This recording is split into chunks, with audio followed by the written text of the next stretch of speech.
wall.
you all.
Anti-globalism will be our credo. It's going to be only America first. America first. The American people will come first once again.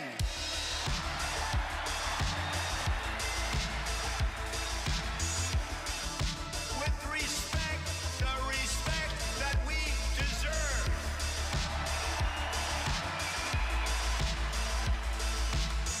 From this day forward, it's going to be only America first.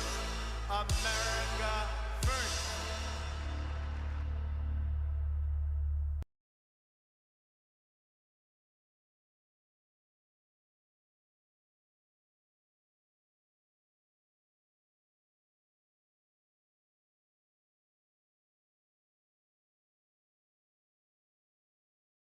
Good evening, everybody. We're watching America First. My name is NickJFuentes. We have a great show for you tonight. Very excited to be back with you today here on Tuesday. And it's a bit of a tough day, a bit of a dark day for us.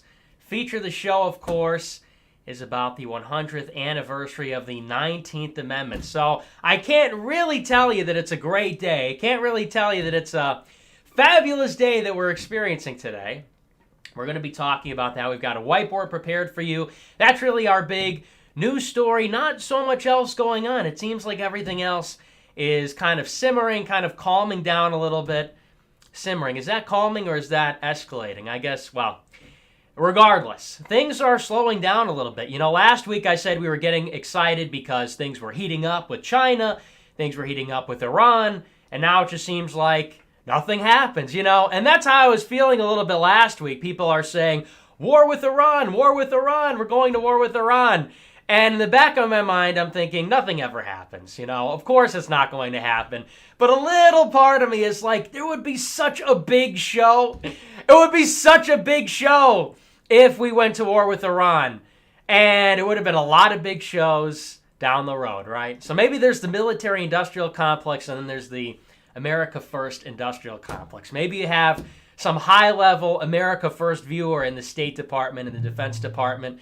Maybe a high-level America First viewer on a submarine somewhere in the ocean, presses the button, turns the key, whatever, says, you know what, we have to do it for the content. So kind of a slow week, so we'll be talking about women's suffrage, big 100th anniversary. We'll be getting into that. There's also some new information out of the White House, actually very important, related to personnel. We've been looking at this position now for a couple of months now, the immigration czar. You might have heard of this.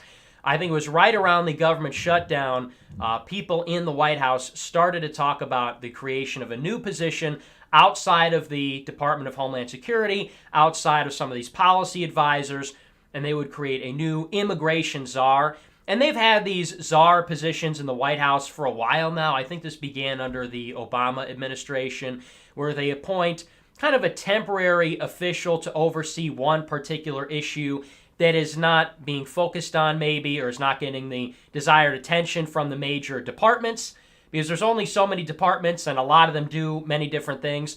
So for example, I believe Barack Obama hired an Ebola czar or a Zika czar, something like that, during his administration to oversee, just as one example, one particular area, strain of a disease, one particular crisis.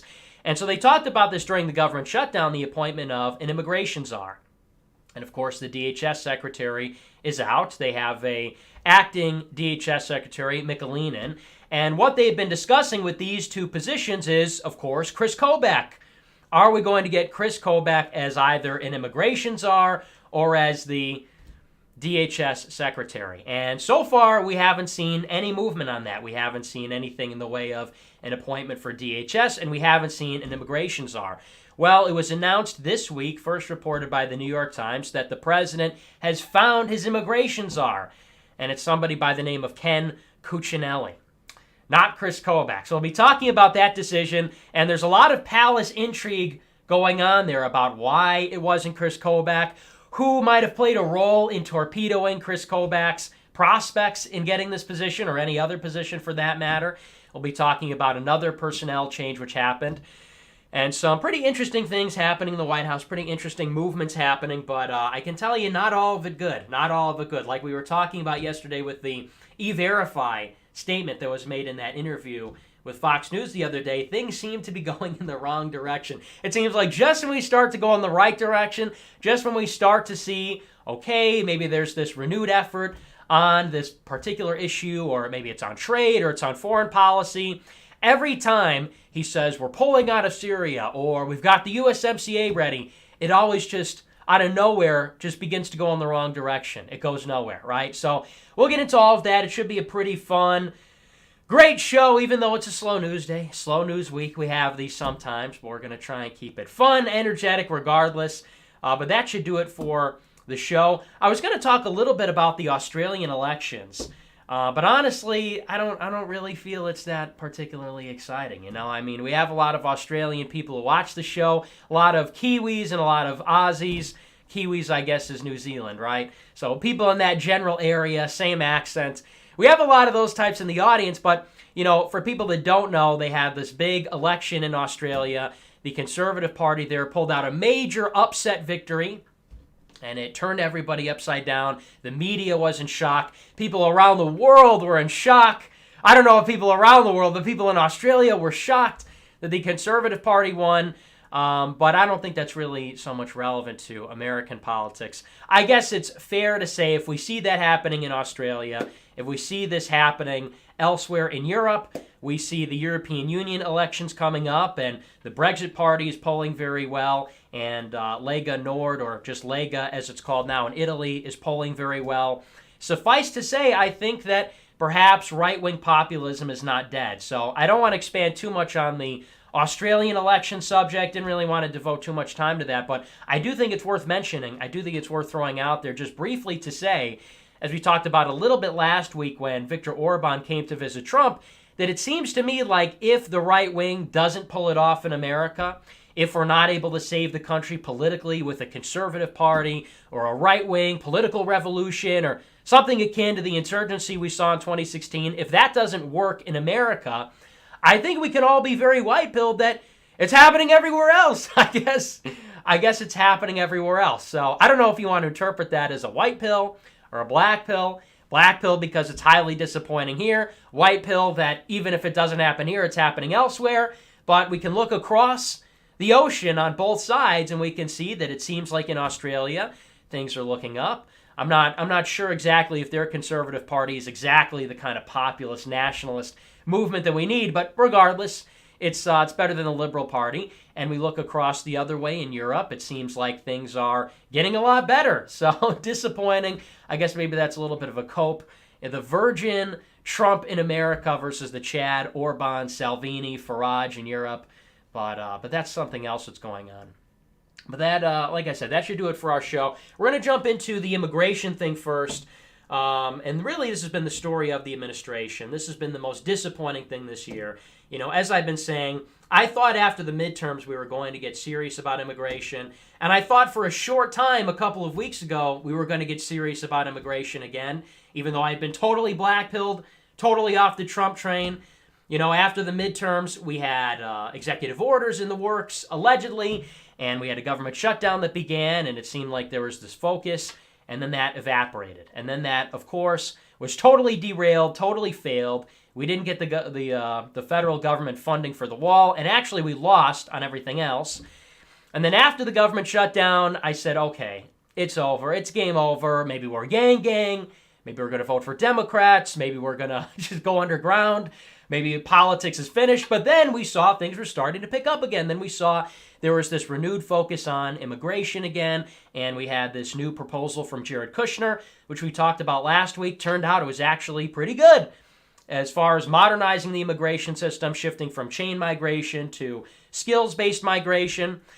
I said to you, and I said to myself, okay, there is room for course correction. There's room to make things better, but just time after time, we see it always thwarted, and that's the announcement from today. This is from CNN. It says, President Donald Trump is expected to name Ken Cuccinelli, a former Attorney General of Virginia, to a top job at the Department of Homeland Security, overseeing the administration's immigration policies. Trump was considering Cuccinelli and former Kansas Secretary of State Chris Kobach for the newly created immigration position, but Kobach came under scrutiny this week when he reportedly demanded a list of requirements for the job, including access to a government plane, a future position in the president's cabinet, as well as unprecedented access to the president. And so this is why this is a black pill. I've heard from a couple of sources that Ken Cuccinelli is actually good on immigration.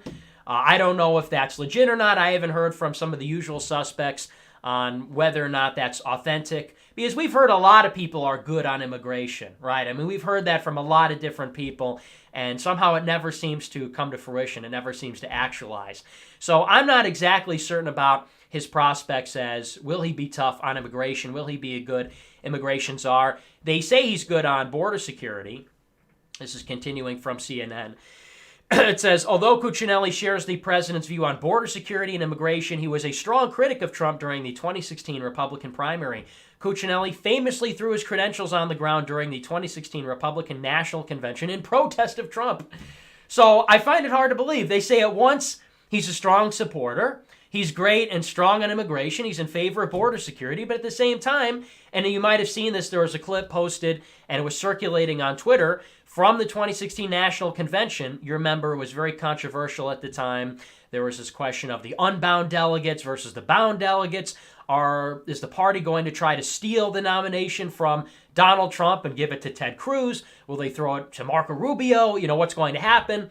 And if you remember, there were a number of Republican Party apparatchik type people who were not happy, who were in protest of this, and they wouldn't pledge their delegates to Donald Trump, or in some cases they were taking their placards, throwing them on the ground. This was one of these people, Ken Cuccinelli, who embarrassed everybody, embarrassed the whole party. He was so upset with the nomination and actively campaigned against Donald Trump and spoke out against Donald Trump, throws his credentials to the ground in protest. Donald Trump Jr., his son, goes on an interview and says, this guy's an idiot for doing that.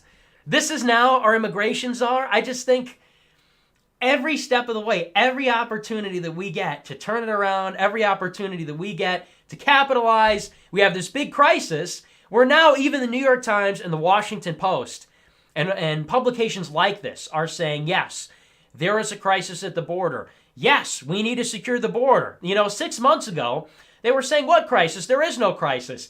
And it's gotten so bad. It was bad 6 months ago. It was bad 2 years ago. It's gotten so bad now that now even the major publications are saying, yeah, Trump is right. It's a crisis. Now even Democrats are being polled as saying it's a crisis in huge majorities.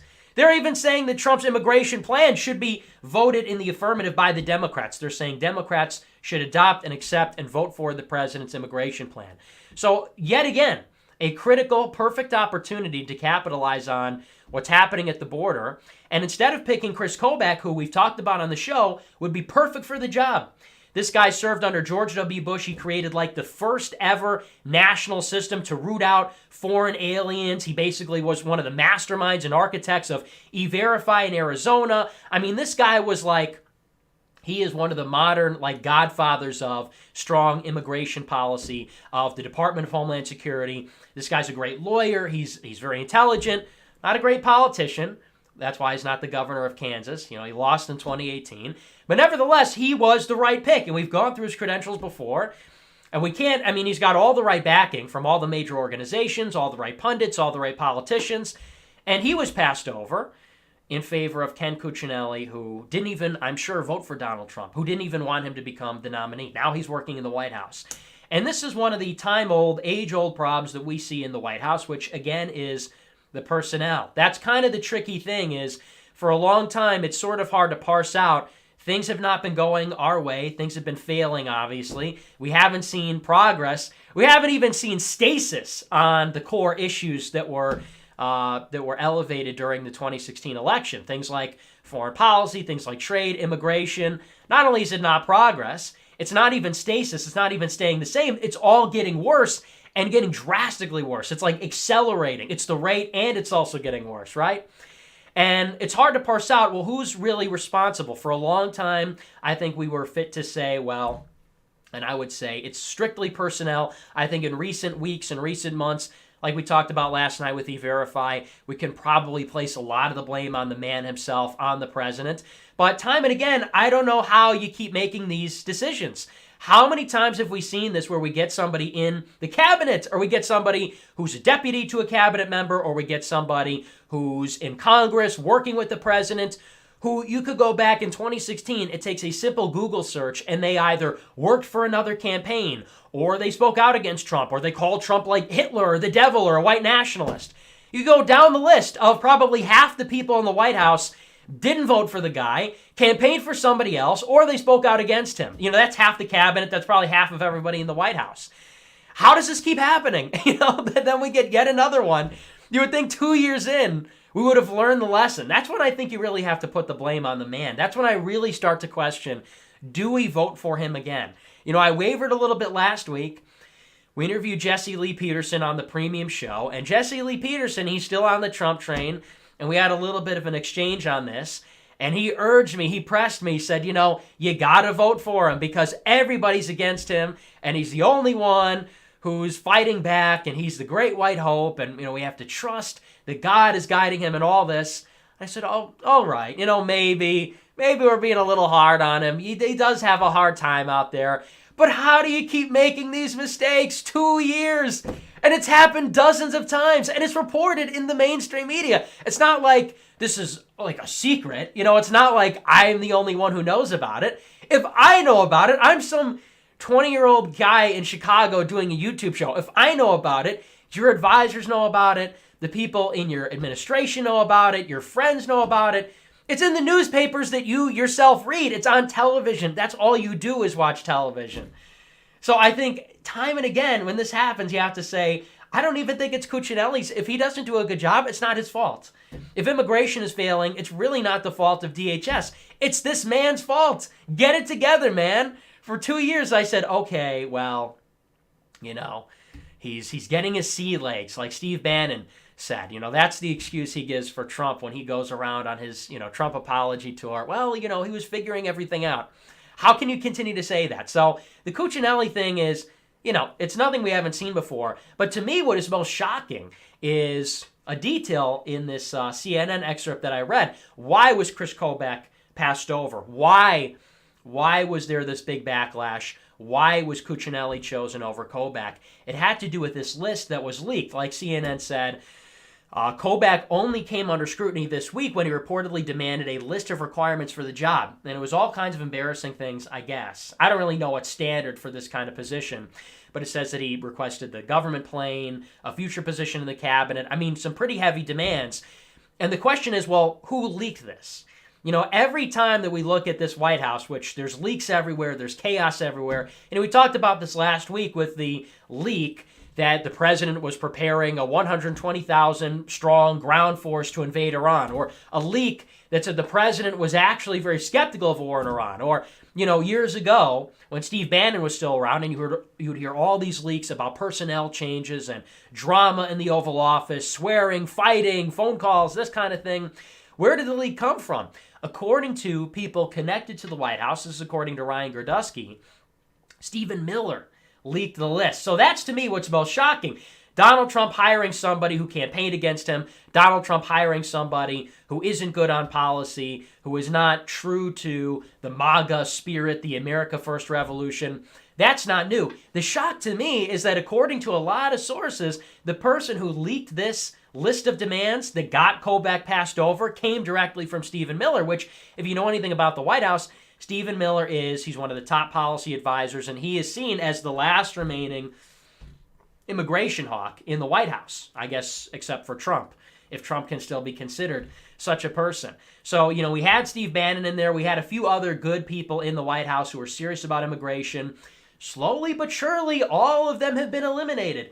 Slowly but surely, all the nationalists, all the heavy hitters, all the hardcore people, even lower level people like Darren Beattie. And I don't say that in a negative way. I mean, he was a speechwriter.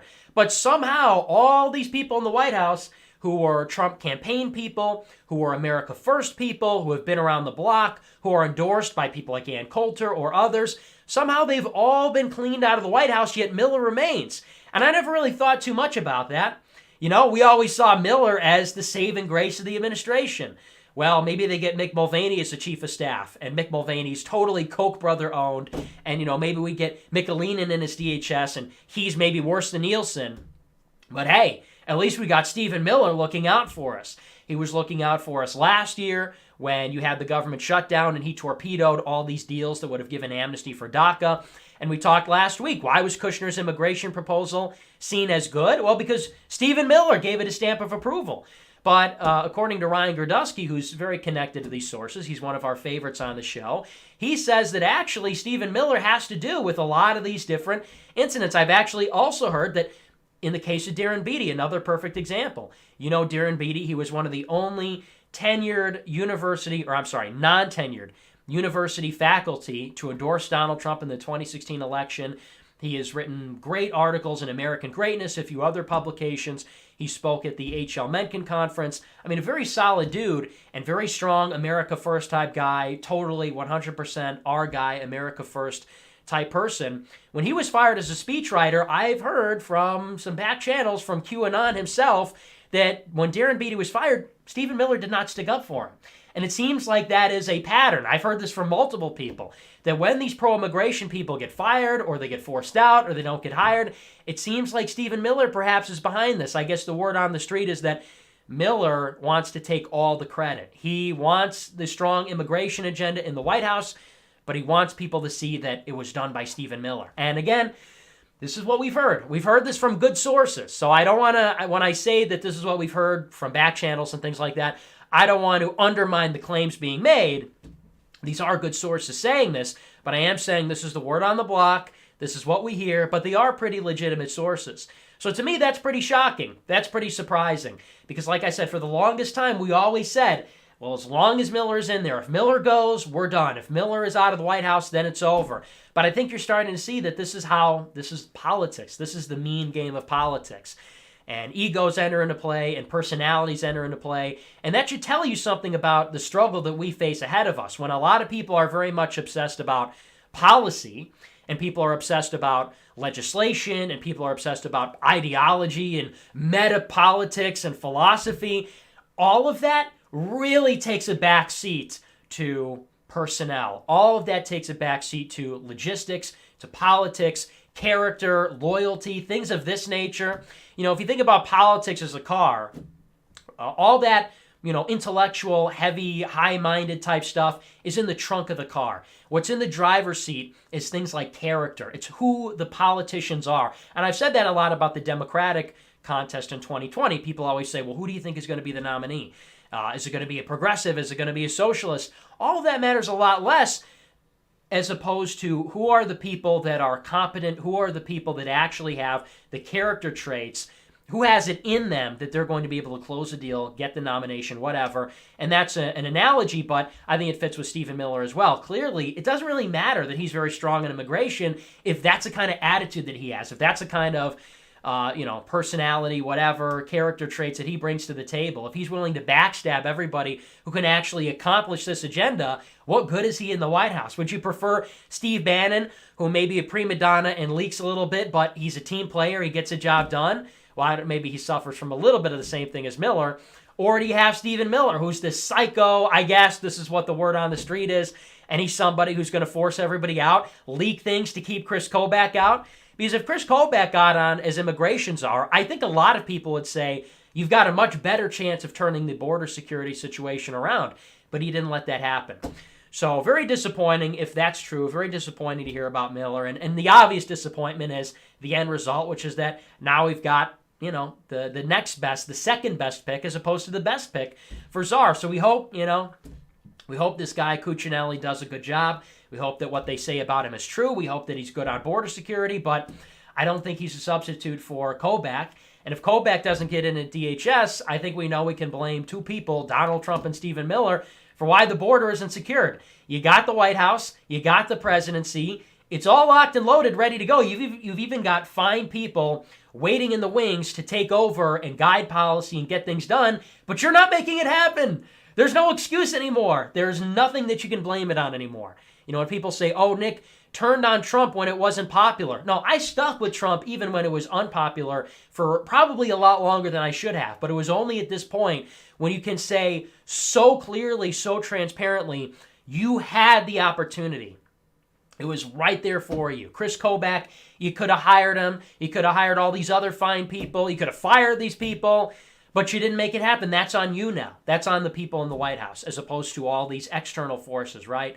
Now, the other development, which to me is even a little bit more surprising, kind of a shocking turn of events today, is that Johnny DeStefano was fired today. This is according to another source here. It says, quote, in January, Trump had a meeting with, this is from Gerdusky. I'm reading the wrong one. It says, DeStefano has a wide range of roles inside the West Wing, including overseeing the Office of Intergovernmental Affairs and the Office of Presidential Personnel, and was one of the last remaining aides from the beginning of the Trump administration, and he resigned today. So remember, the key office that he holds, the key responsibilities for people that don't know. If you've watched the show for a long time, that name might sound familiar. If you're from Washington, D.C., there are some people in government who watch the show who have given me that name. It's not a household name, but Johnny DeStefano was the head of the Office of Personnel for the White House. When we talk about personnel, we talk about these kinds of problems, like Cuccinelli, like Republican National Convention or Republican National Committee type people being hired instead of Trump campaign people being hired. This is the guy, and I've talked to a lot of people, and without fail, they will all tell me who's the number one person that you need to agitate to get fired, who's the number one person who needs to be named in the White House besides, some other people. It's Johnny DeStefano.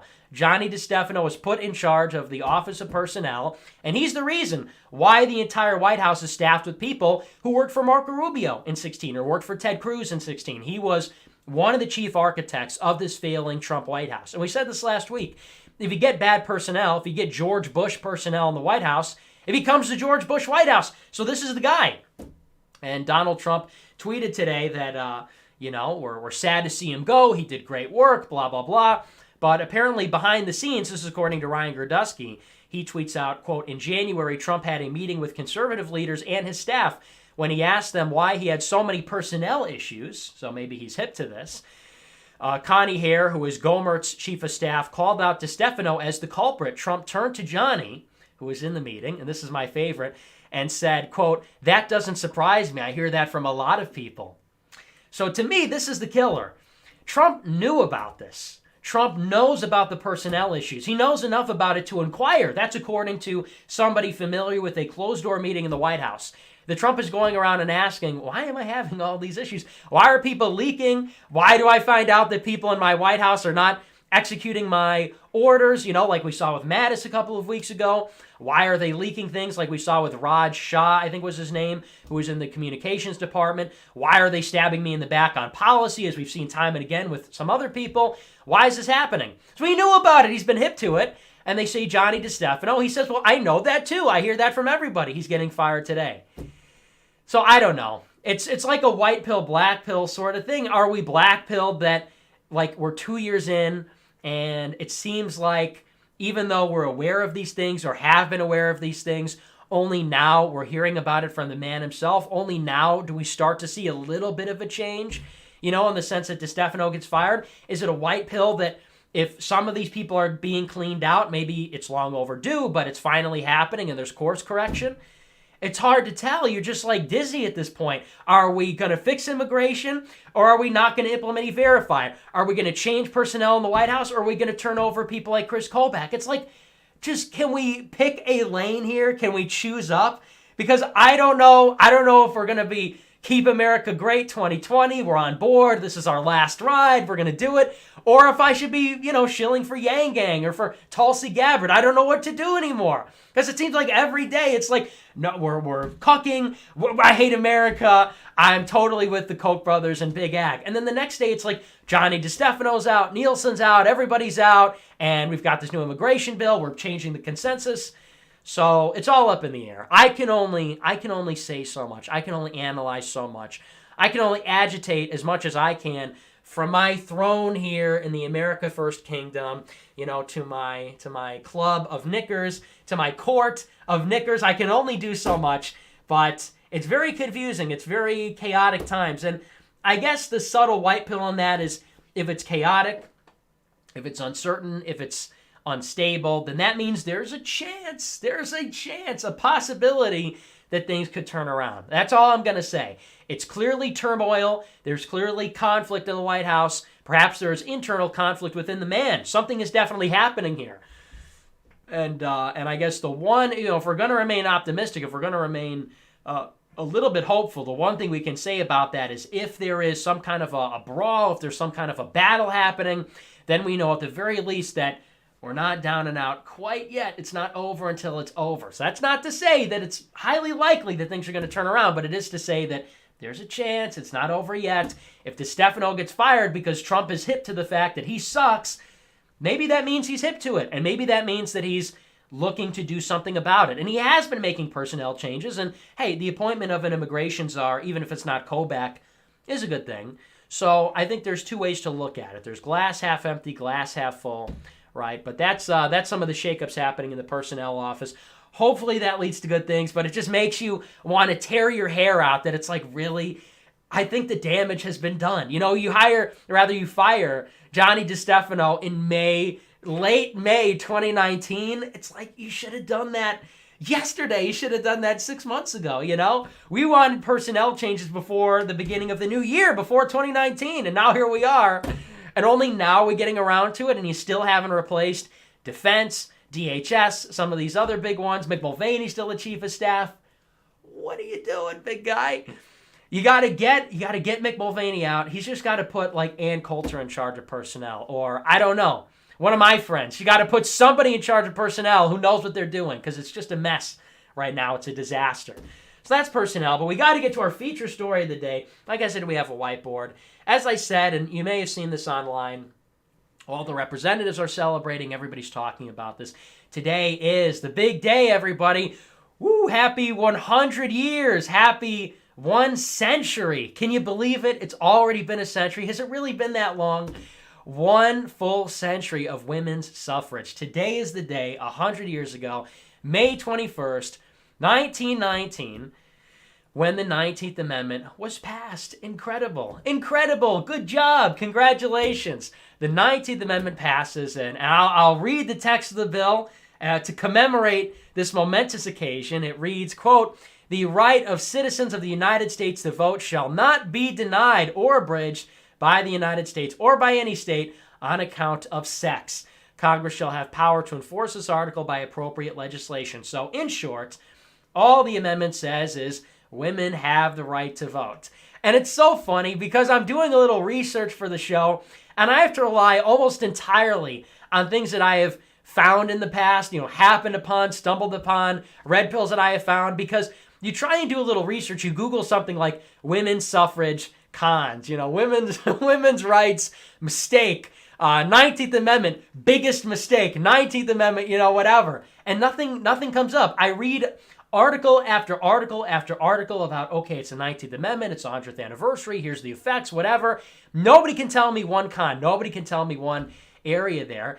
And this is the standard position. And I say that because this is the standard position for everybody to have. We're going to wade into some uncomfortable waters. Now, I'll say at the outset, because I like being online, and I'm an equal opportunity person. Women, men, black, white, up, down, purple, yellow, whatever you want to be, okay? You're equal, okay? And everybody should be equal. Everybody should have, I believe everybody should have the right to vote. Do I think the 19th Amendment, was a mistake? Perhaps, but I think everybody should have the right to vote, regardless. We are here, we have to live with it, okay? So, we're gonna offer some critiques. We're gonna offer some criticisms of the 19th Amendment, but I don't want anybody to get the wrong idea. I don't want anybody to get the wrong idea that I don't respect women or women's rights, because I do, and that's just part of my personal terms of service. That's part of my personal ethical terms of service, I guess you could say, that I'm not spreading hatred. I don't hate women. I don't hate any class based on gender or race or anything like that. That is according to my personal terms of service, my ethical terms of service. So I'm going to say at the outset, these are just some little critiques, just a little food for thought as we celebrate the 100th anniversary of women's right to vote. And I found some very interesting numbers here. I found some very interesting details, some interesting factoids, trivia facts about women's rights. It's been 100 years since they got the right to vote, and I want to look at two studies. One curious consequence of women getting the right to vote. Everybody's, again, the standard position is, of course, this is a good thing. It's necessary. It is moral. You cannot morally be opposed to everybody voting. The moral, perhaps the most important moral thing in our country, civic duty, civic obligation, is the voting. That is what is sacred. It's a democracy, and the best thing you can do is go to the ballot box, cast your vote, and everybody should be able to participate, no matter what race you are, no matter what gender, class, anything. It's just seen, the standard position. Women have the right to vote. Deal with it. What are you, some kind of regressive bigot? What are you, some kind of 19th century kind of person? This is just how it's supposed to go. But there are some curious consequences. We're going to look at probably the first consequence, which I think is undisputable. This is just completely factual. It's math. Since women have the right to vote, and almost immediately since women have the right to vote, you can see a direct correlation between women voting and the rise in women's participation in voting and the rise of both taxes and spending. It's a direct relationship. This is totally undisputed. I'll read you two studies here. The first is a Harvard paper by John Lott. So if you don't know John Lott, he is a brilliant statistician. You might know him. He writes papers on mostly about guns, mostly about statistics about gun crime and things like that. He's written a number of books on the subject, but this is a Harvard paper from John Lott. And he writes, so this is not like, MGTOW.com. This is not, wayofthebarbarian.net. It's like, women should be whatever. This is a Harvard paper from a serious statistician, well-regarded, well-respected.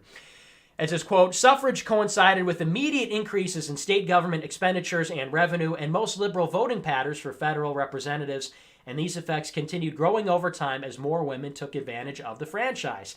On the basis of these estimates, granting women the right to vote caused expenditures to rise immediately by 14%, by 21% after 25 years, and by 28% after 45 years.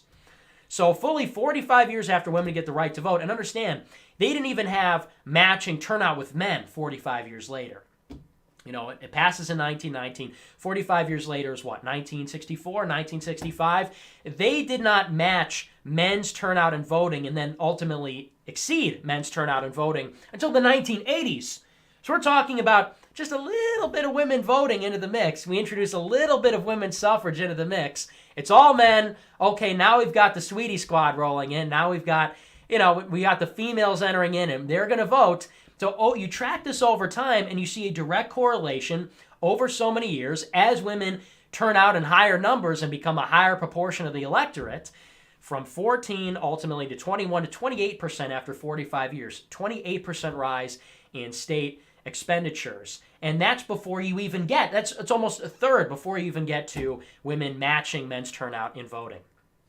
That's one study. Study number two is from the University of Cambridge.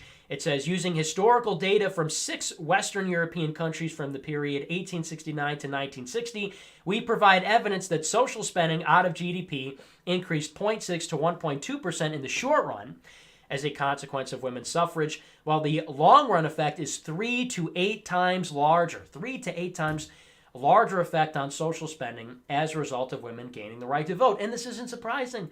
I'm pretty sure this is exactly what people said when women were going to get the right to vote.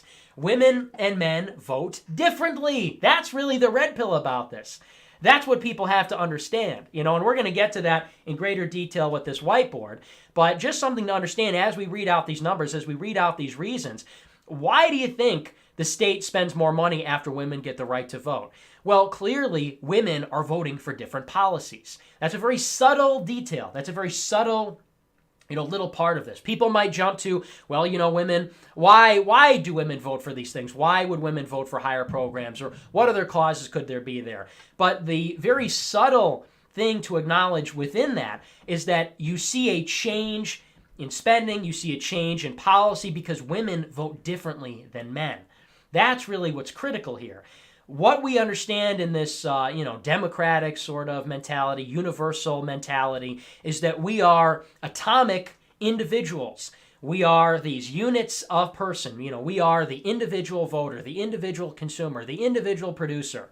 And if there are no differences between us, if we are all interchangeable, then therefore we should have the same rights and responsibilities, the same privileges, the same obligations, the same expectations. If we take this liberal, tabula rasa, blank slate approach that everybody is one atomic unit, individual human person, then that means they're interchangeable. Why should women and men have different voting rights? If they're interchangeable, women are going to vote, and they'll vote, we expect the same as men. Why should people that are rich and people that are poor have different rights or different treatment by the government? Well, because they're interchangeable, they're the same. It's just kind of a thing. It's just arbitrary that one person is a man, one person a woman, one person is black, one person is white, one person is rich, one person is poor, somebody is young, somebody is old. That's why now they're agitating for 16-year-olds to vote. They say, well, 16-year-olds are a part of our democracy too, and they should vote. Well, people vote differently. They vote differently because they are different. Women vote differently from men because they are different. They think different. They have different temperaments. And we can see this. Women have a totally different system of ethics than men. They have a care-based ethical system, whereas men have a justice-based ethical system. Why do you see a rise particularly in social spending? Because women care for the poor. Women care for the needy. Women care for the disabled or whatever. And what is the solution? It's a government program. Whereas a man who can think about a situation from an impersonal, abstract view and go outside of himself and say, if I were God, if I were in a third-person position, if I take a justice-based ethical view of this situation, not being partial as me myself, but as somebody looking at it from outside, from ahead, how is this going to work? Well, you see that there are poor people and there are rich people, and we can pay poor people. We could have something like welfare as one example of social spending, but necessarily to do that, we would have to take from people who are working. Perhaps that's not the best approach. Perhaps we should look at the efficacy of these programs. Are they working? Does it create perverse incentives? There is a justice-based ethical system. We're looking at it from the abstract. We're looking at cause and effect in very impersonal terms.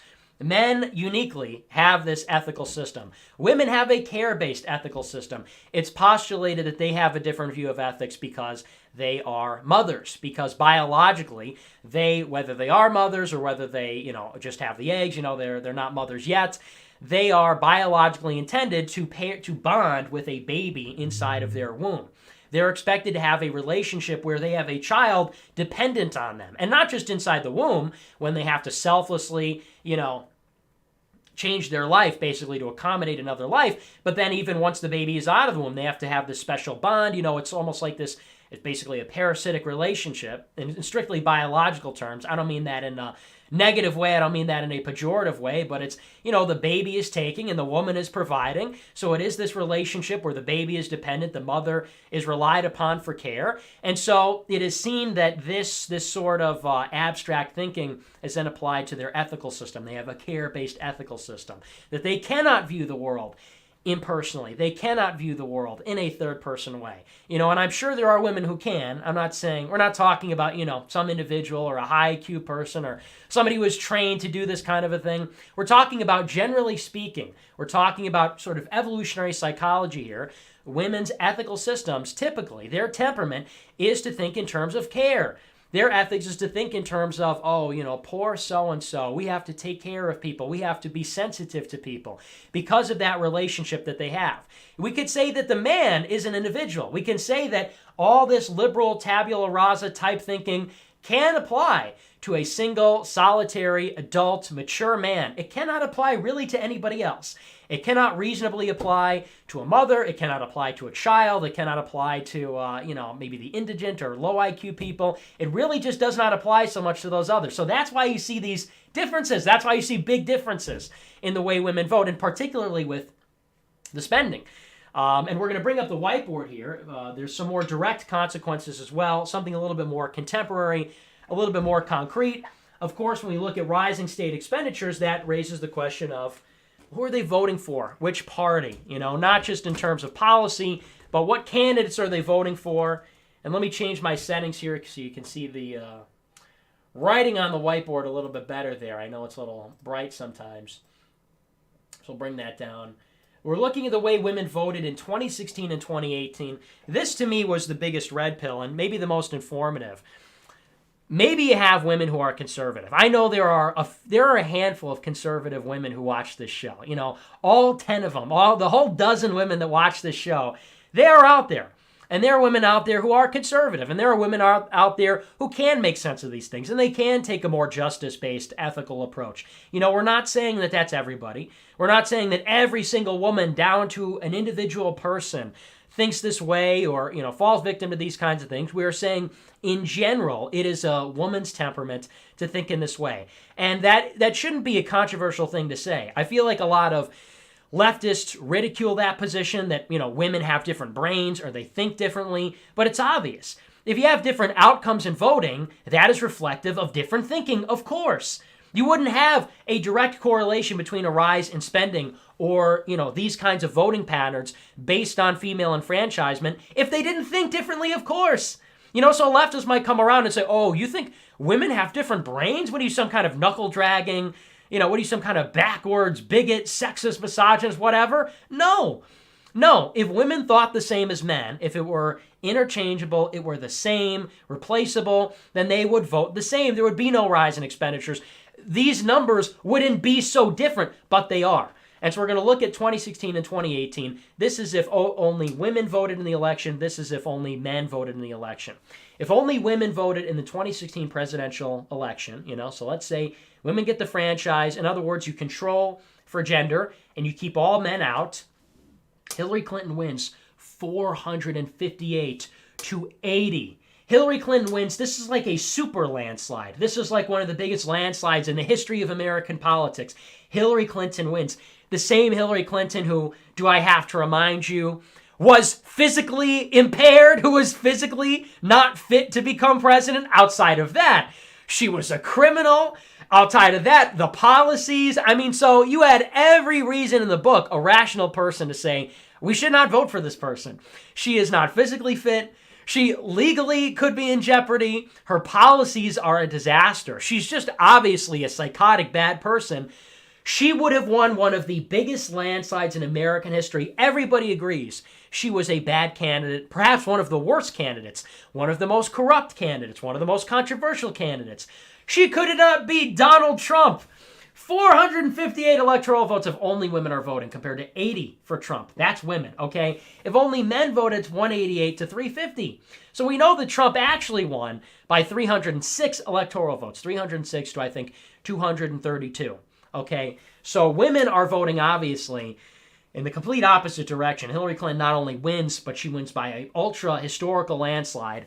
If men are voting, Trump wins by a much bigger landslide, by 44 more electoral votes. Does that not tell you something? Does that not tell you something that women are thinking differently? And perhaps we can say that in thinking differently, we can evaluate which kind of thinking is better for the maintenance of the affairs of the state? Kind of obvious, right? In 2018, and it's not just 2016, by the way. It's not just because Hillary Clinton is a woman. We look at 2018. If only women voted, Democrats would have 275 seats in the House of Representatives compared to only 160 for Republicans. So they won something like 228. So again, you're talking about 50 more seats for Democrats if only women voted in 18 versus if only men voted. Republicans would actually have a majority, 249 to 186 seats.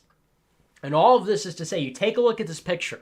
Look at it! If you like women's suffrage, if you think I'm misogynistic, if you think I'm sexist or something, look at this. Look at it. Take a long, hard look. Do you want people like Hillary Clinton being elected? Do you want Democrats being elected? Can we fairly say that Democrats and Hillary Clinton are objectively bad for the country? What they represent objectively is not good for a nation. Can we all agree upon that? I'm sure if you watch the show, you agree that what Donald Trump and what Republicans run at is objectively good for the country. It's not a matter of opinion. It's not a matter of perspective. A country must have borders. A country must have a strong economy. A country must have a strong balance of payments system. A country should not be overseas fighting other countries' wars. That's what Trump and the Republicans represent in 2016 and 2018. Can we agree these are objectively the right answers? And yet women get them wrong. And yet, the way we evaluate how women are thinking about these subjects reflected in their vote is incorrect. I'm sorry, sweetie. It's wrong. It's a big red X. You voted for Hillary Clinton 458 to 80. That's the wrong choice. And so if we could say that women are voting differently than men, and men voting differently than women, we can say that there is, choice A, which is, men are going to vote within their temperament, which is for Trump, or they're going to vote for, Mitt Romney, or they're going to vote for John McCain over Barack Obama. And women are going to vote for Hillary Clinton, they're going to vote for Barack Obama, they're going to vote for Al Gore, they're going to vote for these other people. Can we say if we have this unequal relationship, if we have, this disproportionate pattern here, that one is objectively better than the other? That if we can differentiate these things and say that it's symptomatic of different temperament, different thinking, different ethical systems or political thinking, that one is obviously better, objectively better than the other? And if we wish to optimize the country, which is based upon the votes, the states, the country, the government is run by representatives who are voted in by the people, that if we want to have an optimal country, a country that is running on full cylinders, that we need to have the people better at making the decisions? No, because that would be sexist. No. We can clearly say that Donald Trump would have been better for the country in 2016. We could clearly say that Republicans are better for the country in 2018. And even though women make the wrong choice, even though we can say that women vote differently because they think differently and their thinking is not suitable to political subjects, it doesn't matter. It just simply doesn't matter. $20-some trillion debt and the spending increases, Democratic electoral winter setting in the next couple of years, Republicans never winning another election again. It's of no concern, because what is far more important than maintaining a balanced budget, than having an efficient government, than having some kind of demographic stability, what is far more important than all of those things is that everybody is treated and feels equal. And that's my position. That's really my position. I take a look at this chart. I take a look at state expenditures. I look at our current situation. And even there's a correlation between the status of women and the fertility rate. 3.3 before women's suffrage, 1.7 after. I look at all these different things. In spite of all the negative consequences, or potential negative consequences, it's really all relative to even say negative. In spite of the consequences of women voting, this simply does not matter to me, because no consequence is worth having a society that is not equal. No consequence is too great. No disaster, no catastrophe, too horrible, too dangerous for the American people, too adverse to the national interest is too great to overwhelm or to convince us that women should not be treated fairly and equally before the law, that they should not be joyfully participating in the democratic process. So I look at all this and, it doesn't mean anything to me. If you were to be against women's voting in the current year in 2019, I would say you're a bigot. I would say you're some kind of misogynist. What, do you hate women? You think women are dumb?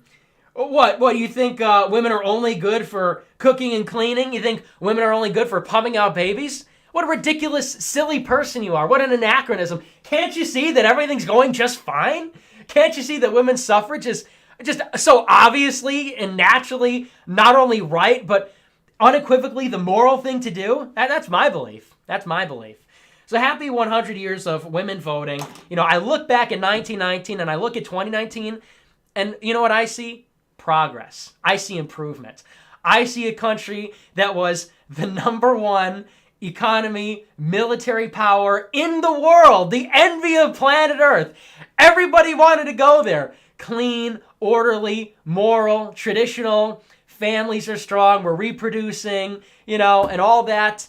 And I look at 2019, shit literally in the streets, garbage everywhere, new outbreaks of typhus, tuberculosis, polio, measles. I see just waves of dirty, smelly people traveling from across hundreds of miles of desert, coming across the border to set up shop, somewhere in the country. I see the crime, the gangs, and everything that goes on. And I say 100 years of women's suffrage. Now that's what I call progress, but there is still so much work to be done. There is still so much work to be done.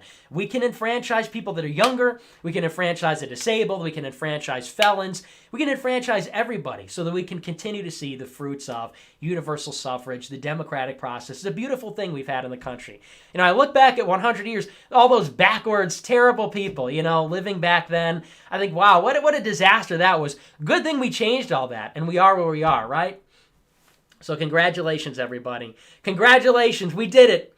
We did it. America is number one, the moral leader of the world. Congratulations, women. We salute you. Go out there, keep voting, keep doing your thing, keep going to work. Hey, ladies, keep kicking ass, baby. Future is female. Because we have a lot more progress ahead with women getting the right to vote. So that's 100 years, and, please no ban. Please no ban. Please don't put in a limited state. I'm not being sarcastic. Women voting, I love it. So that's that. We're going to take a look at our super chats, and we'll see what you guys are saying about all this. Do you agree? Do you disagree? Women, speak up. Raise your hand. You want to get that Girl Scout patch for raising your hand in class? Speak up, girl. Tell me what you think. Stand up to me. Tell me why I'm wrong. I want to hear that. But let's take a look. We'll read our super chats, and we'll see. We'll hear from the unwashed masses. NC Rid says, first episode, Daenerys burns the coal. Series finale, Jon Snow collects the toll. Is Game of Thrones based in Red Pill? Well, I don't even know what burning the coal. What does that mean? What, did she work in a factory where there was, did she work at a factory? There's some kind of coal-based, energy source. I'm not sure. Is that some kind of other expression? Never heard it before. Yeah, it could be. Could be. I never watched Game of Thrones. I don't think I watched one episode of it, but I heard that libtards are mad about it. So yeah, maybe it's based in Red Pill after all. Maybe Game of Thrones actually is, maybe they're woke, right? On the FQ, who knows? Commented before about being a LARPer. Okay, a very descriptive username, says, I don't know if you're hurting for content or not, but if you ever like to talk to a now red-pilled ex-Antifa that worked for a refugee resettlement agency, drop me a line. And he gives me his email. I will do that. I would love to speak with you one-on-one personally. That is my favorite thing. Cody says, do you think murder should be legal? Still no. I think I answered this one yesterday, actually. I think somebody inquired about the legality of murder yesterday, actually, and that's been asked in the past. Still no. I'm still, my position is still that murder should be illegal. But thanks for the question.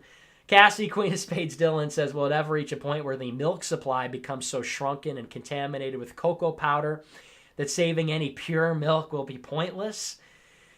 No, I don't think that'll ever be pointless. Saving pure milk, I think, will never be pointless because, it's, I could see the appeal of chocolate milk, I guess. I could see the appeal of, putting a little bit of chocolate syrup in your milk. I get it. Look, I get it. But at the same time, there is a certain value. I think there's definitely, something that is important and wholesome about a good, clean old glass of pure milk.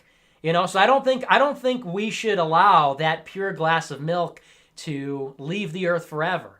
Because there's only so much of it to go around. There's only so much. And do we really want to be the generation that dumps out the last glass of pure milk, the last generation that had, the pure milk? I don't think that's something we want to do. I don't think that's something that we want to do. Who thinks that's a good idea, that we should completely, get rid of all the milk? I'm in favor of, we can have chocolate milk and we can also have regular milk, and that's fine, but I think they should both be preserved. Look, in some ways, I just think that we have to sort of protect a future for pure milk. That's just how I think of it. We must somehow enshrine pure milk and a future for pure milk to be created. That's how I think about it in those terms. Lauren Rose says you should have Walter from Drake and Josh on the show. Thanks. Yeah, I will. I'll give him a call after the show. I'll look for his contact information online. NC Rid says, remember when Drake, PP, and Josh poo-poo? Okay. Lauren Rose says, no gaming stream marathon this morning. Coward. Well, yeah, because I slept last night, so I only do them in the morning. I'm only awake in the morning when I haven't slept, And last night I should have slept because I was up all day. I was exhausted, but I still couldn't sleep.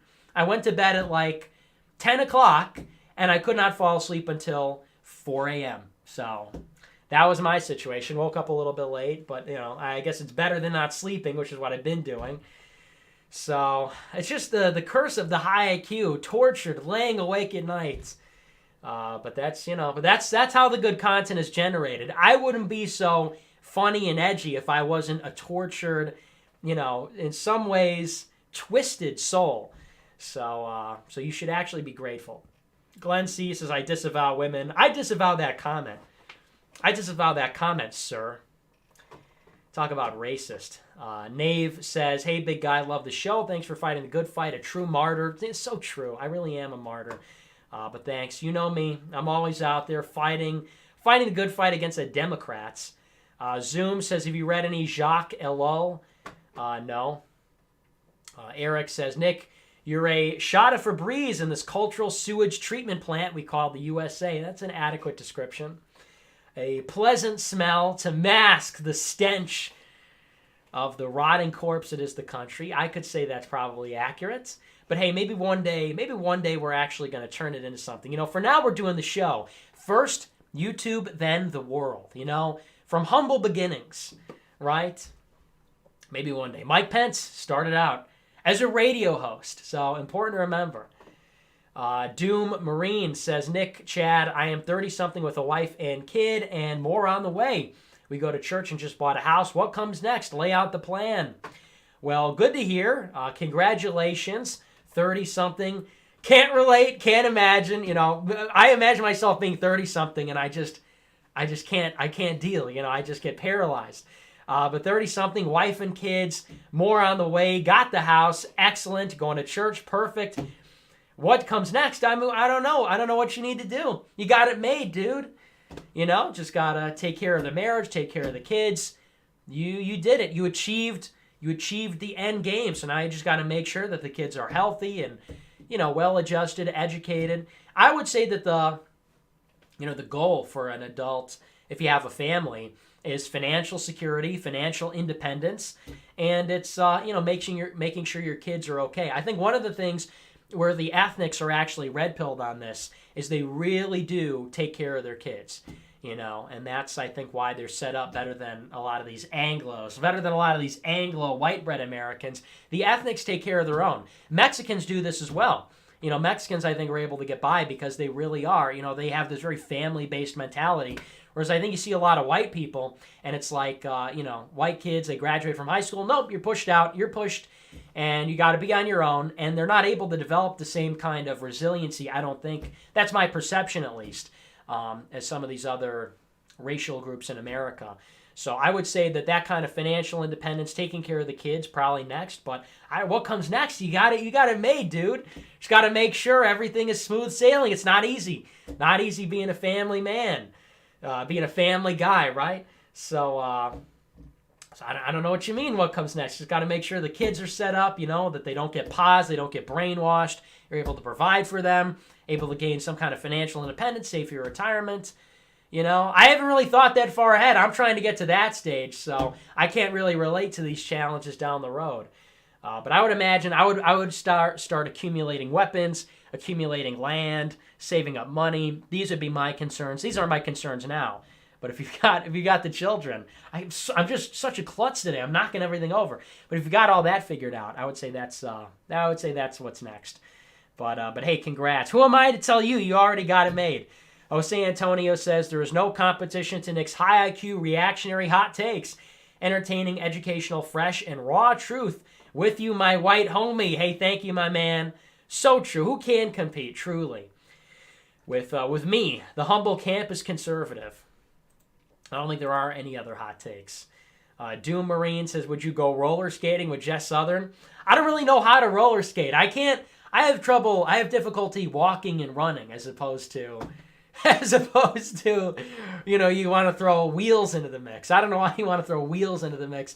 Ice skating, rollerblading.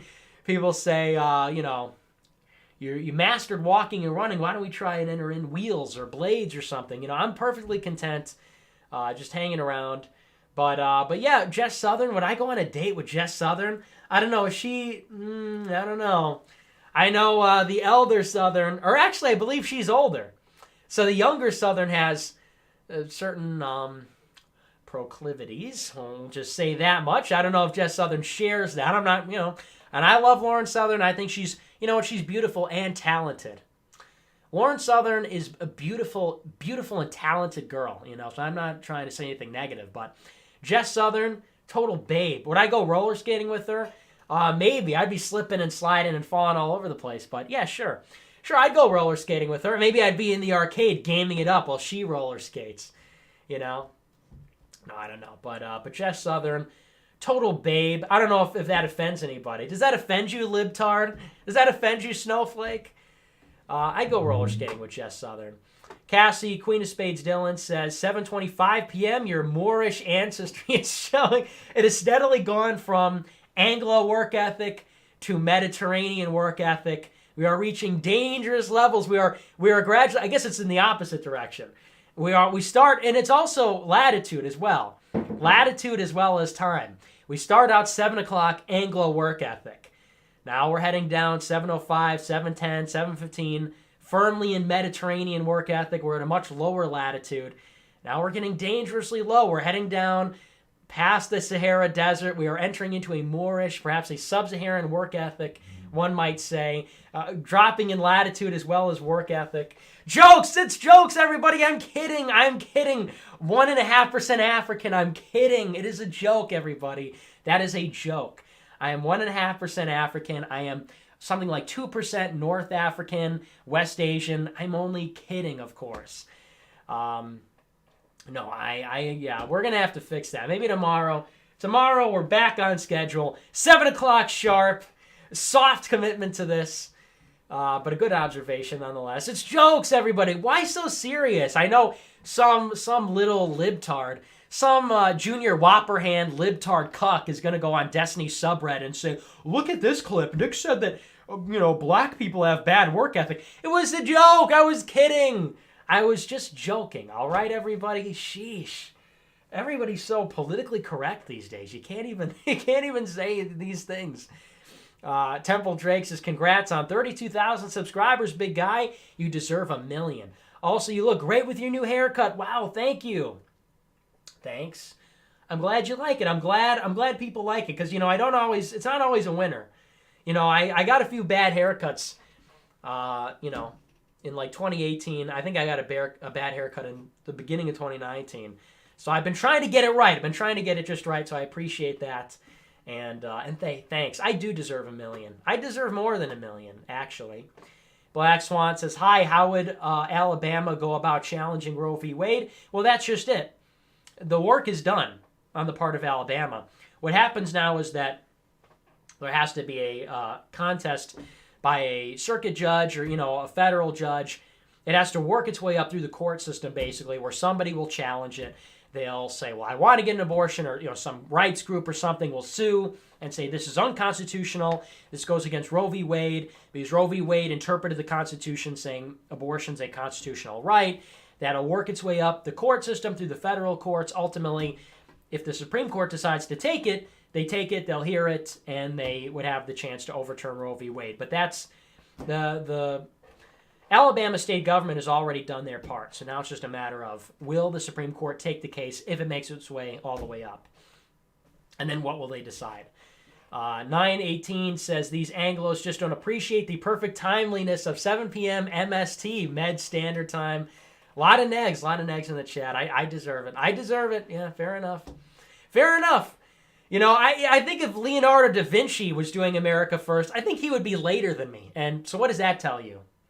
Basically, we're living in a society. I think if Raphael and Dante Alighieri were doing America First, I think they actually would be late too. They'd be too busy being philosophers and painting the Mona Lisa. Oh, sorry, I'm late. I was painting the Mona Lisa. And that's kind of, in a way, what I do every night on the show. So I would just think about that before you criticize. Dylan Brown says, Nick, have you seen Professor Edward Dutton? No, but that name sounds familiar. Why does it sound familiar? Edward Dutton, English anthropologist. I may have seen him because it sounds so familiar. He's What was his book? What book did he write? Yeah, it sounds really familiar, but not off the top of my head. Let's see. Gabriel says, how do I access premium shows? I signed up for them. WT Frig, I feel like a boomer looking for the E. Michael Jones conversation. That's on Friday. And the premium shows, you just go to the website. It's in the top right corner. It says premium content. You log in, and it's all on the page. I don't know why people are like, how can I find it? How can I find it? Where's the button? You know, hey, Sonny, where's the button for premium? Literally, it's on the top right corner. You can't miss it. It says premium content. So, but if you have any trouble, just email me. I'll get back to you. Dylan Brown says, worst comes to worst, which would suck. We all go to Australia. Maybe if you're 56% British, move to Britain. Britain is a Muslim country now. I don't think we're going to escape to there. If anything, I'm going to Italy. That's my contingency plan. Italy is going to be white Israel, at least for us ethnics. Anglos are not allowed. Sorry, Nordcucks. You know, you want to talk about Odin and Thor and, you know, blonde hair, blue eyes. Well, you can go back to Sweden then. You know, you can go, and when America goes upside down, you can return home to Sweden, you know, or you can return home to Germany or return home to England or whatever. And us Chad Mediterraneans will be chilling, hanging out on the beach in Italy. We'll be watching as dear leader, as Il Duce Salvini is personally driving the ship, bringing all the Africans back to Africa, bringing all the Arabs back to North Africa. And we'll be on the beach. We'll be on the beach. And maybe there'll be some bitches involved too on the beach. Hello, department? We'll be on the beach, sipping wine, having some pasta, having some pizza. Oh, having some gabagool on the beach. We'll be watching Il Duce, driving him off into the sunset, away from the homeland. And all the Nordcucks will be in Sweden, and they'll say, at least I have my blonde hair and blue eyes, and grenades thrown into their apartment. Ah, there's a grenade. Get down. You know? So it's jokes, everybody. It's all jokes. I'm only kidding. This is all jokes, everybody. We love Nordic people. We love Nordic, Slav. We love them all. Germanic. We love Anglos. We love everybody. Cheeky Anglos and their funny words and accents. We love them all. So we're only kidding. But yeah, Italy's going to be my contingency plan, definitely. Unclean says, referring to the Liberal Party as a conservative party is a bit of an overstatement. We got some Aussie in here going to challenge me on this. They're basically the equivalent of the Republicans. Good day, mate. Yeah, look, dude, I'm not Australian, but what I mean to say is that at least it's the right-wing party in the country, right? This is all relative, is what I said that. I said that at the top of the show. I said this is not the reactionary thing. This is not like what we're seeing so much in Italy or whatever. I said, but it is the right wing as opposed to the left wing. So I said that before I get some Aussie. Before some Aussie. Well, actually, I can't even do an Australian accent, but they're like, you know, but the Liberal Party isn't actually that conservative. Well, I said that. So why don't you just calm down, big guy. Shabos says, here's some shekels for yo change-up cup, my knicker. Well, thank you, bro. Thank you, homie. Smelly says, dude, WTF shave, and Walter, Drake, and Josh Megan. Thank you. I kind of like when it's a little bit of scruff. I like the look. I'm probably going to shave tonight, but I like when it's a little bit. I think it looks good when it's a little bit. I got to get a full mustache and then this kind of stubble going. I think that's going to be the look. Justin says, remove women's voting rights and repeal the 1965 Immigration Act, and this country will be number one for years to come. Thanks, Nick. Yeah, I don't know about that, big guy. Sounds pretty prejudiced. Sounds pretty racist, sexist, misogynistic. I think everybody should vote. Everybody should come here. I don't discriminate based on those kinds of arbitrary divisions. Sounds like you're trying to divide America. I'm trying to unite America behind one unifying principle, behind two unifying principles: support for Israel and gay marriage. You're trying to divide America. You haters, you hate mongers, you spreaders of hate, trying to divide Americans based on class and race and sex, dividing America, creating a divided state of America. We are uniting America behind fractional reserve banking, foreign aid to Israel, gay marriage, transsexuality, hormone replacement therapy, and there's nothing you can do about it. Tyrone says, Chainlink just hit $1.20. We're going to make it, bros. How big's your stack, big guy? How big's your link stack? Are you a linklet? Imagine being a linklet. Imagine not having a 50,000 stack of link. No, I don't have any link. I don't want to buy into link because there's so much shilling of it on Biz that I'm highly skeptical. I was like, because I see all the posts initially, and I'm like, what am I doing? I got to buy link. But then I'm like, wait a second. Oh, hold the phone. Why is everybody shilling link? Why is there like a dedicated link shilling going on? Is it really the next big thing and everybody knows about it? Or are people pumping and dumping? Are people shilling it so everybody buys in? It's the cycle where you got these big players and they accumulate very quietly, and then the public finds out, and then it skyrockets and they dump. And while the big whale people are dumping the link, the price stabilizes up at the top, and then it crashes. That's kind of what happened to Bitcoin, they say. That's the cycle. So I'm skeptical, highly skeptical. But hey, congratulations to Sean. Congratulations to everybody who's holding link out there. Gen Z says, thanks for putting on a great show for us. I just got the premium membership. When can I expect to receive my Leftist Tears tumbler in the mail? I don't know, pretty soon. Pretty soon. We're still working on the design. Still working on the design with Benny Politsek. He's making it, and I'm sure it'll have some kind of satanic. We have to make sure that all the symbolism is correct. We have to make sure the sacrifices have been done before we can start distributing those. Gen Z Philosophy says, PSA Knickers, if you need help, ContraPoints, a.k.a. a man in a dress named Natalie, can help you all escape the alt-right pipeline. And he is referring to my recent premium show where he talked about Faraday Speaks, this gay Jew guy who was like, oh, I was alt-right, but then I watched ContraPoints, and ContraPoints was really speaking to me, and he woke me up he called it she. She woke me up out of my alt-right brainwashing. So, yeah, we did a whole premium show on that. So true, so relatable. Cloudstar says, give us your diseased, poor, and huddled gangsters yearning to be lazy. Shit. Hey, that's racist, man. That is racist. Disavow. So much hardcore disavowing on the show tonight. It's out of control. Racists in the audience. I can't believe it. I'm so disappointed in this community. Michael says, FYI, the so-called Conservative Party in Australia are piss weak, but it's better than that they won. Thanks again for your content, mate. No, thank you, mate. G'day.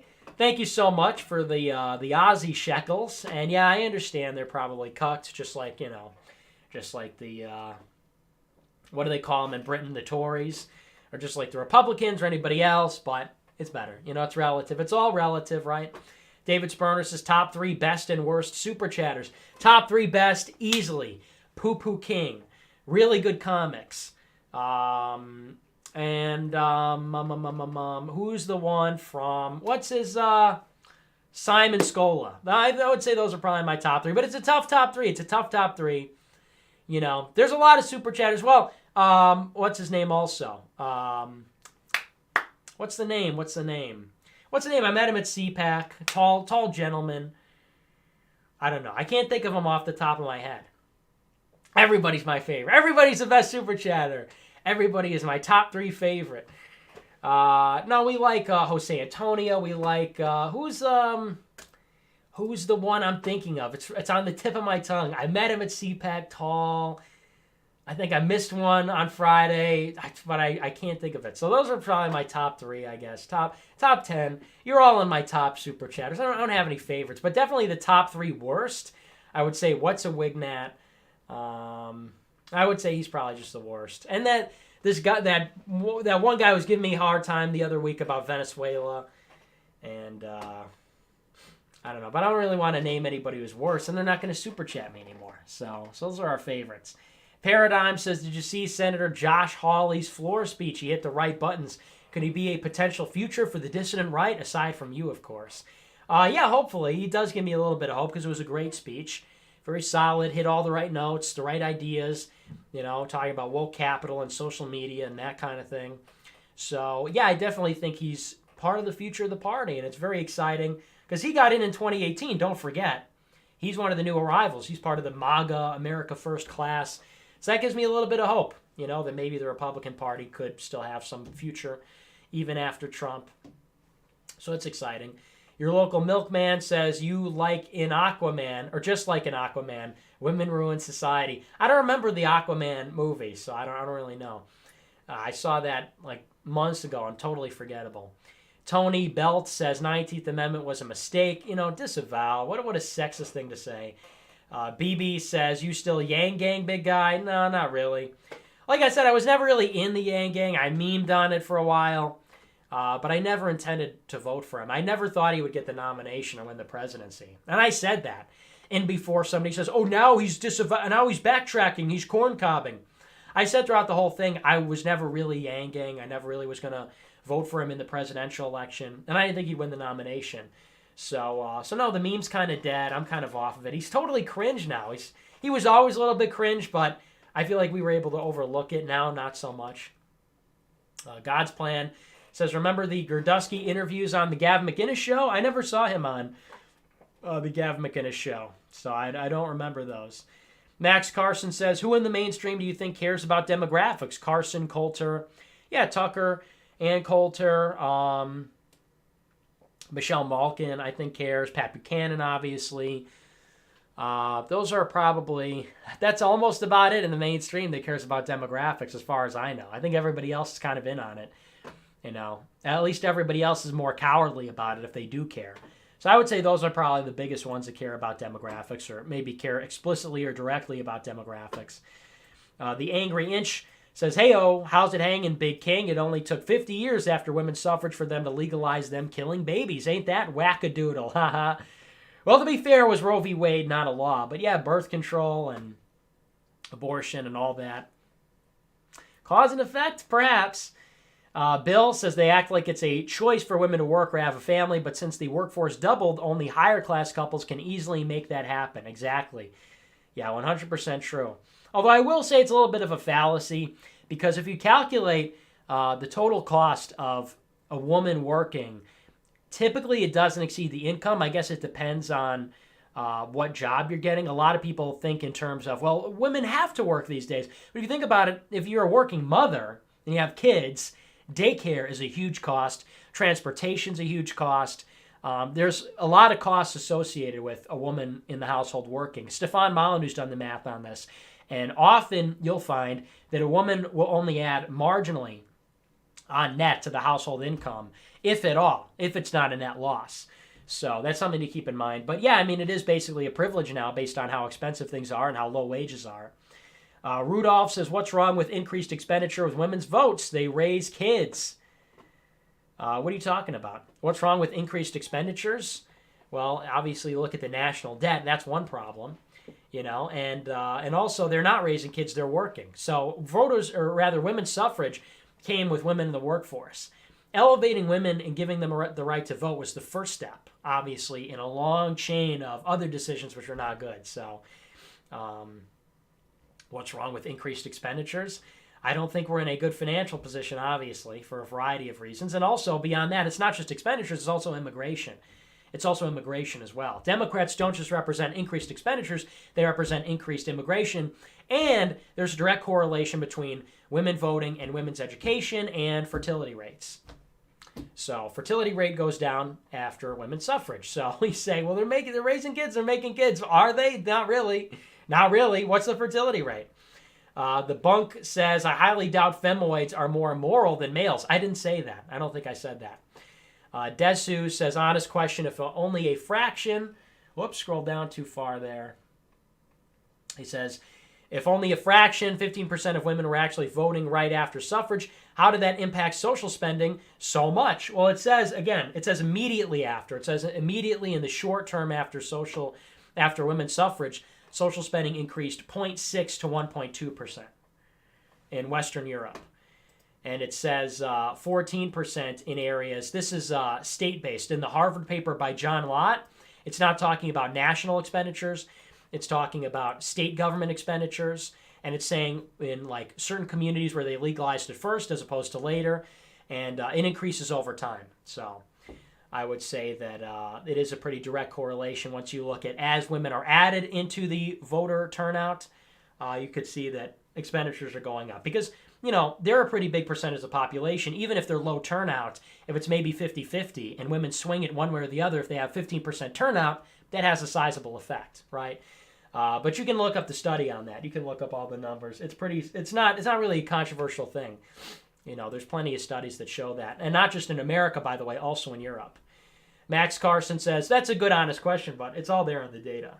Max Carson says IQ-based suffrage. Not necessarily, but maybe on qualitative things like if you own land, if you have a family, those kinds of things.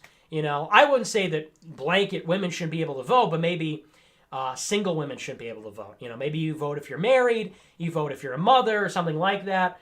Because clearly, the suffrage, if anything, needs to be contracted, not expanded. That's my humble opinion on this. And it should be contracted for everybody. It should be contracted based on age. Should be contracted based on ownership, perhaps. I mean, it's a little dicey now because of the way the financial system works. But, I'm not necessarily offering a path forward. I'm just offering a critique of the current situation. But it definitely needs to be contracted. Umphlove says, McFuentes, if people listen to the lab coats on the woman question, there would be no woman question. Genetics and physiognomy shows they're different. Not really. Are lab coats really putting out a lot of studies on that, or are the lab coats going along with it? That's the thing. All these dumbass lab coat defenders, lab coat apologists, they say, don't criticize science. We win when we use science. Really? Science is in support of all this transgender stuff. Science is in support of all this stuff. They line up right behind the liberals on this. There was an article not too long ago from BBC where it was some mystery meat, transgender or whatever, who was saying, here's why quantum physics actually supports transgenderism. I'm in 2 different states and gender just like an electron, and it's like, clearly, science is not in support. Oh, look at Bill Nye. And I know Bill Nye only has a degree in engineering, but him and his ilk are representative, pop science, whatever you want to call it. They're the ones pushing this stuff. So people come at me all the time with this, oh, Nick, you hit on lab coats, but don't you know that actually science is legit? Yeah, sure. Empirical, physical sciences are legit, and we should talk about them. But we're not really criticizing that. We're criticizing the Reddit, like liberal over-reliance on these kinds of material explanations, this scientist ideology that says everything is material, everything is reducible, this sort of Neil deGrasse Tyson, I effing love science kind of cult. So don't be a stupid bitch about this thing. Don't be a little bitch about this. Trying to defend the lab coats. I have to defend the lab coats. I have to defend vaccines and round earth, and I have to defend all this other stuff. Yeah, okay, man. Okay, man, you do you. White knight for the lab coats. That's a great idea. Your local milkman says, don't buy your wife a watch for Christmas. There is a clock on the oven. That's funny. That's a funny joke. Noit says, when was the last time you saw a platinum blonde male in public that was his natural hair color? Are they going extinct? Does it matter? Platinum blonde male. What does platinum blonde hair look like? Platinum blonde hair. Is that even naturally occur? Platinum blonde? Is that a naturally occurring phenomenon? I've never seen it naturally occurring before. If you mean like gray or white. A lot of people dye their hair now. It's very trendy, but I don't think I've ever seen that naturally occur. Maybe it's because I'm Mediterranean and I only see brown hair people in my native homeland of Italy. But I've never seen platinum blonde before. I didn't think that was a real thing. But yeah, if it is, I guess it's worth preserving. But I've never seen that before. El Sapo says, the Industrial Revolution has been a disaster for the human race. Ted Kaczynski, agree. Calixtus says, Joe Rogan is gay. Yeah, true. XL Jackbot says, shout out to my based in Tradpill Danish mate whose birthday it is today. Thoughts on America's long-term geopolitical future? Well, yeah, happy birthday to the Dane. America's long-term geopolitical future is decline. It is an absolute decline and a relative decline in power. So the long-term future is going to be losing power over NATO, European countries. It used to be that it was like NATO policy was American policy. And now I think Trump has clearly shown that that's going to change a little bit. I think there will be a little bit of a break between Europe and, some of these other countries. I also think that we won't have absolute control over the Western Hemisphere. We won't have global hegemony, and I think regional hegemony will be contested.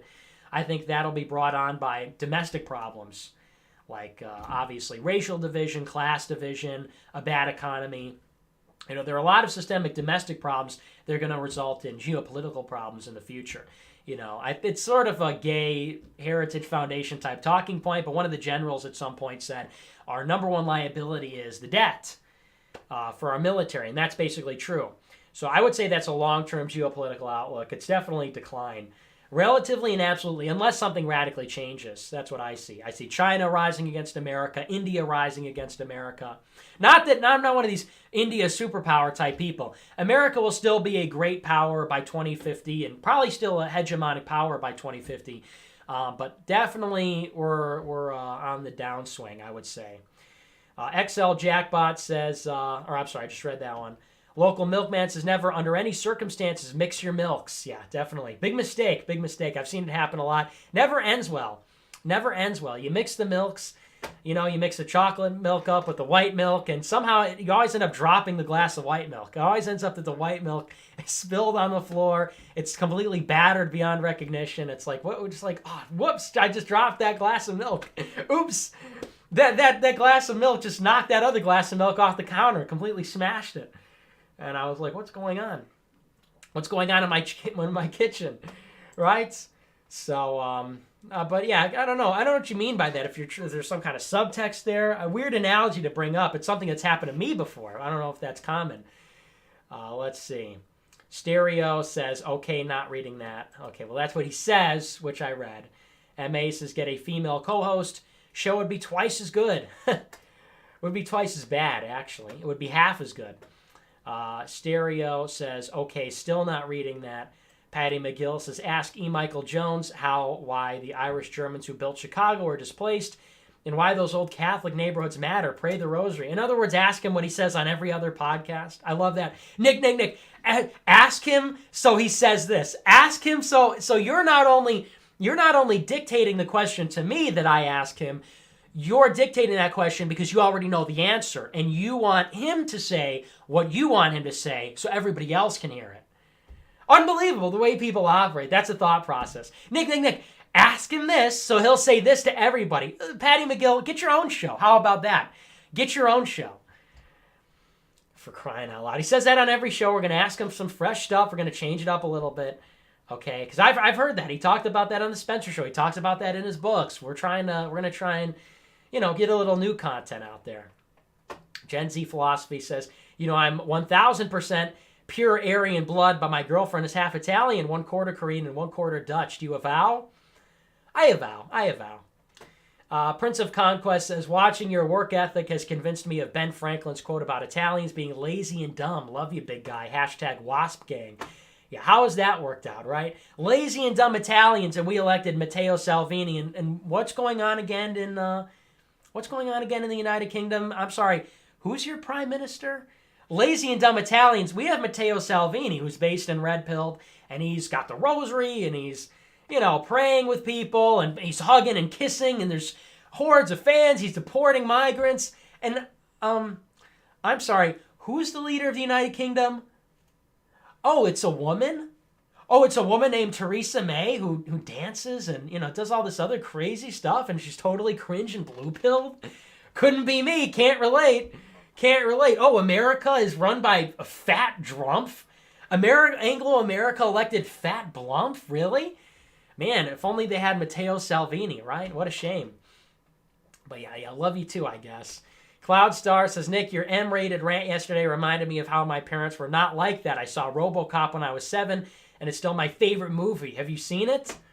RoboCop? Yeah, I think I saw it once a long time ago. How's that your favorite movie?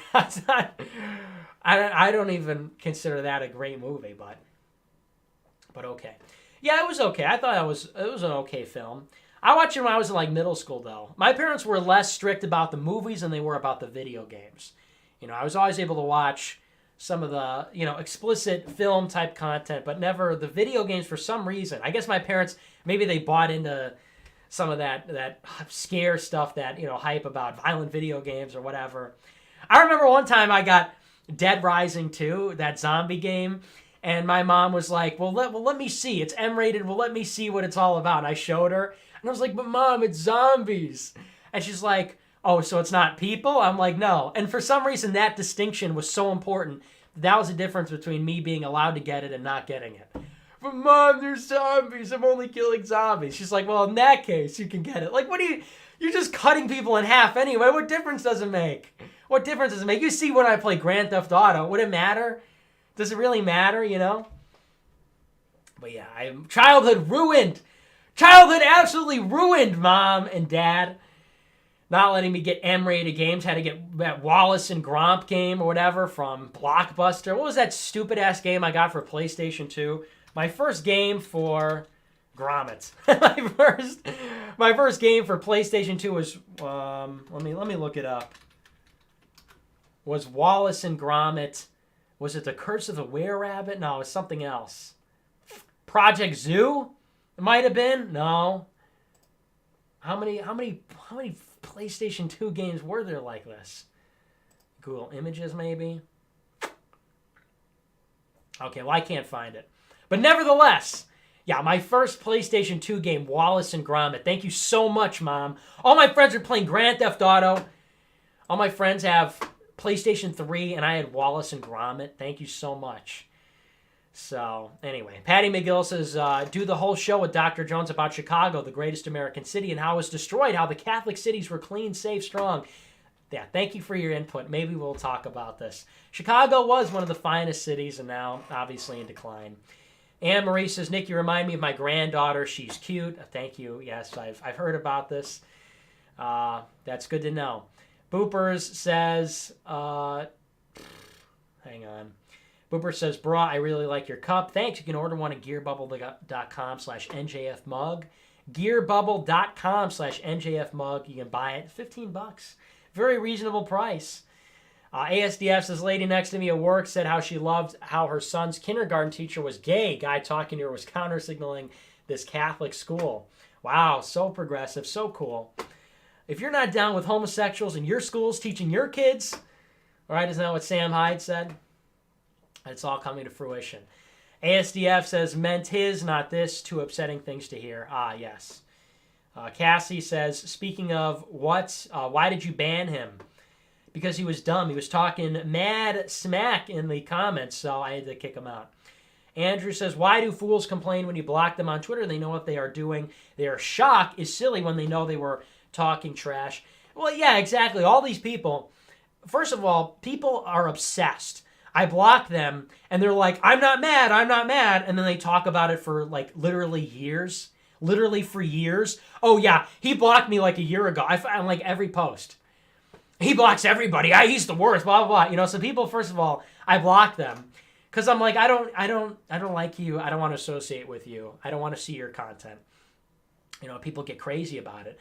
But in most cases, they're like, haha, I'm going to get Nick to block me. And then they'll reply to my tweet, and they'll be like, F you, block me. And I block them, and they're like, wow, he blocked me. Wow, he's so sensitive, he blocks everybody. You literally are asking to be blocked. I block, and then they can't get over it. And they're he just blocks everybody. I do block a lot of people. A lot of people are stupid, and I don't want to see their content. It's got nothing to do with being sensitive. It just got to do with, why would I allow somebody to harass me? If somebody comes up to you on the street, and they're like, "Oh, you suck! You're dumb! I hate you!" You wouldn't just sit there and take it. You would get up and go somewhere else.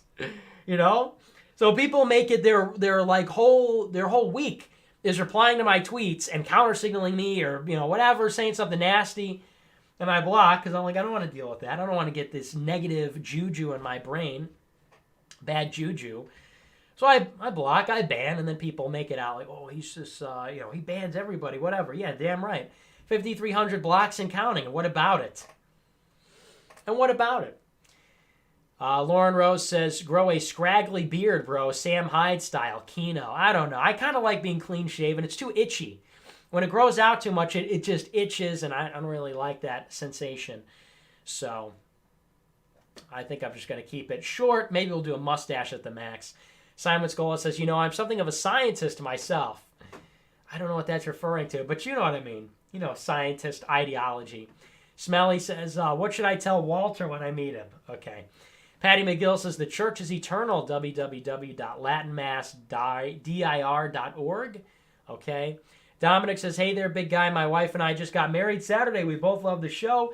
We'd love to watch the rest, but we got to start making those white Christian Protestant babies. God bless. Well, yikes on the Protestant part, but hey, congratulations. God bless. Congrats on the marriage. Hope it, hope everything works out. Hope the babies are forthcoming.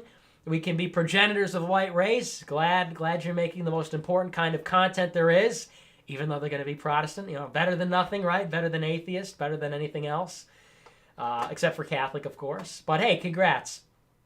Lauren Rose says, do a live stream with the Krusty Krab drive-thru. Okay. Sky says, what's up, Monica? I don't know what that means. Patty McGill says, no one ever detailed Chicago. Paco Loco. Ouch. Reckoning says, found out GFs make out with their gay friends. Barf. Is that, I don't think that's a very, I don't know. Maybe it's a common thing.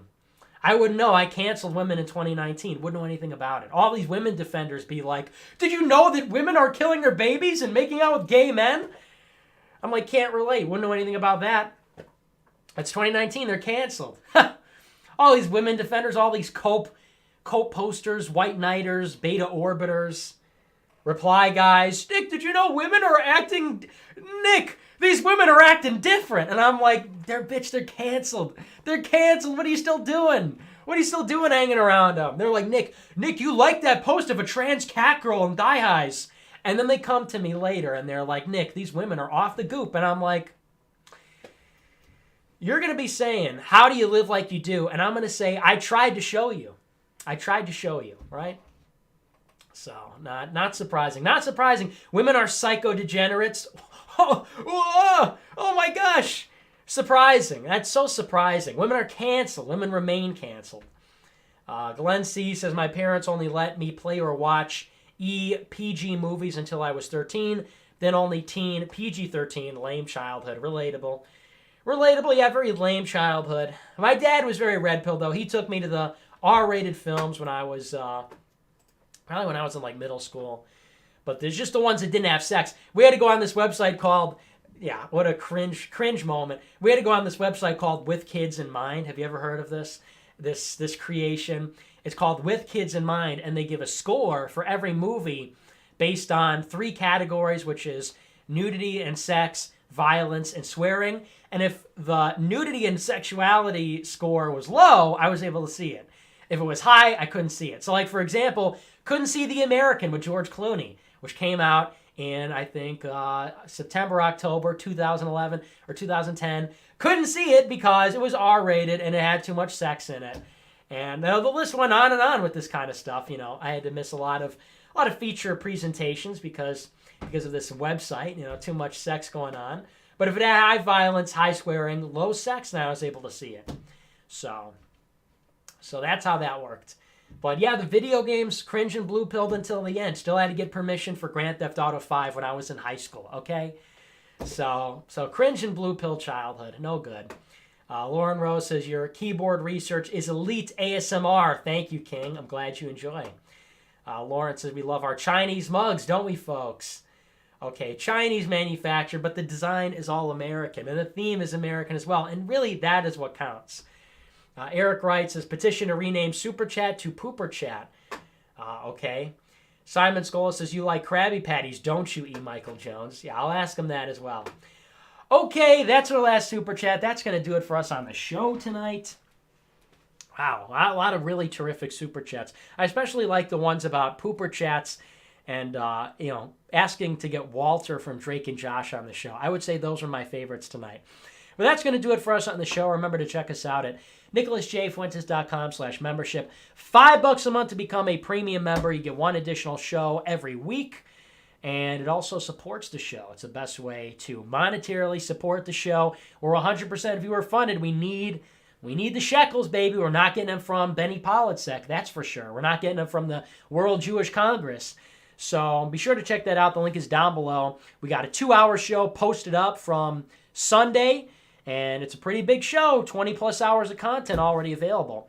So check that out.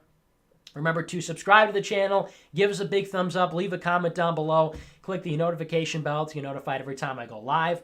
Remember, we are on the air Monday through Friday, 7 p.m. Central, 8 p.m. Eastern Time, somewhere around there. Thanks so much for watching the show. Thanks to our Super Chatters Premium members, everybody who watches. We love you, folks, and we will see you tomorrow. Until then, have a great rest of your evening.